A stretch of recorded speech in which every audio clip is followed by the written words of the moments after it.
Assalamualaikum warahmatullahi wabarakatuh. Perkenalkan, nama saya Wit Astuti, kelas B6 Universitas Nasional Jakarta.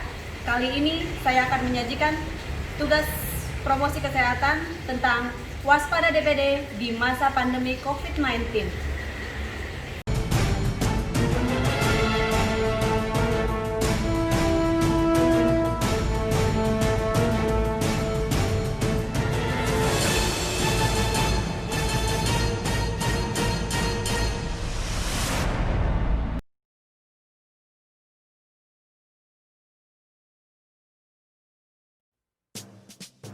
Pada pertengahan tahun 2020 seperti sekarang ini, di bulan Juni, angka kejadian kasus DBD meningkat.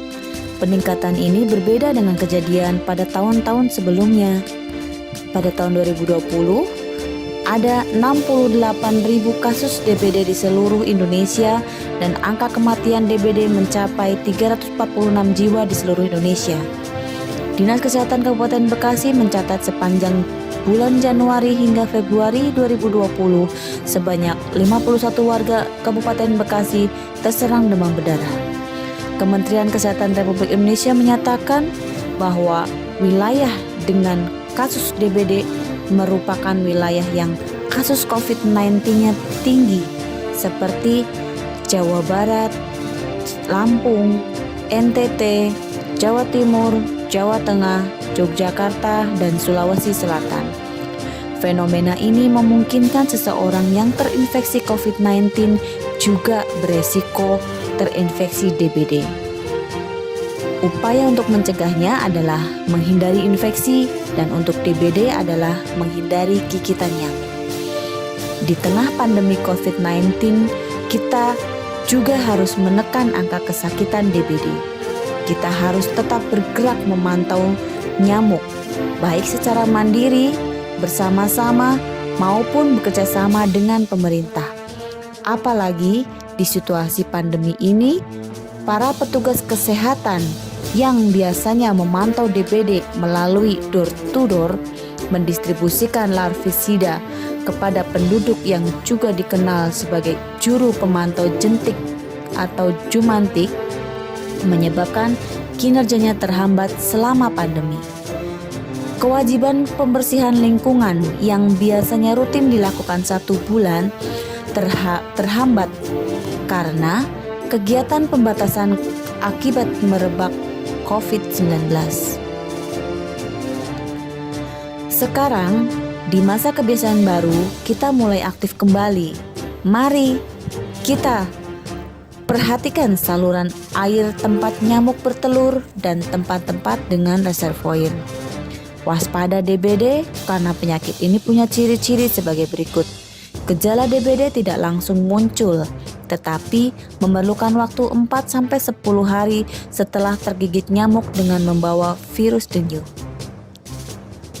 Gejala DBD yang paling umum adalah demam tinggi hingga 40 derajat Celcius yang disertai tubuh menggigil berkeringat. Selain itu, gejala yang biasa terjadi adalah sakit kepala, nyeri tulang, otot sakit, mual, bintik-bintik merah di kulit, hingga perdarahan pada hidung dan gusi. Bintik-bintik merah yang muncul di permukaan kulit merupakan tanda terjadinya perdarahan pada kulit akibat penurunan trombosit. DBD beresiko menyebabkan kematian ketika penderitanya mengalami shock karena perdarahan. Hingga saat ini, belum ada obat spesifik yang menyembuhkan DBD. Pemberian obat ditunjukkan hanya untuk mengurangi gejalanya, misalnya demam, nyeri, serta mencegah komplikasi. Selain itu, penderita DBD dianjurkan banyak istirahat dan cukup minum agar tidak mengalami dehidrasi. Nyamuk Aedes aegypti senang bersarang di air yang bersih yang dibiarkan tergenang. Oleh karena itu, lakukan langkah-langkah pencegahan. Guna menekan angka penyebaran kasus DBD, Dinas Kabupaten Bekasi telah melakukan upaya-upaya penanggulangan. Salah satu inovasinya adalah pembentukan gerakan 1 rumah 1 juru pemantau jentik atau jumantik atau disebut dengan kirij. Agar lebih efektif, warga Desa Sukasih, Kecamatan Sukatani, Kabupaten Bekasi melakukan gercep PSN dengan kirij di area pemukiman. Gercep PSN atau gerak cepat pemberantasan sarang nyamuk yaitu dengan melakukan 3M, yaitu menguras penampungan air bersih atau mengeringkan genangan air, menutup kolam atau wadah penampungan air, dan mengubur barang bekas atau mendaur ulang limbah bekas agar tidak menjadi sarang nyamuk. Ya, terutama dimulai dari rumah Anda sendiri. Dalam adaptasi kebiasaan baru, di mana kita menjalani kebijakan pengaturan waktu kerja, penggiliran hari kerja, pergantian hari kantor, dan bekerja dari rumah atau WFH, memberikan kita waktu untuk melakukan pemberantasan sarang nyamuk dari rumah dan lingkungan sekitarnya.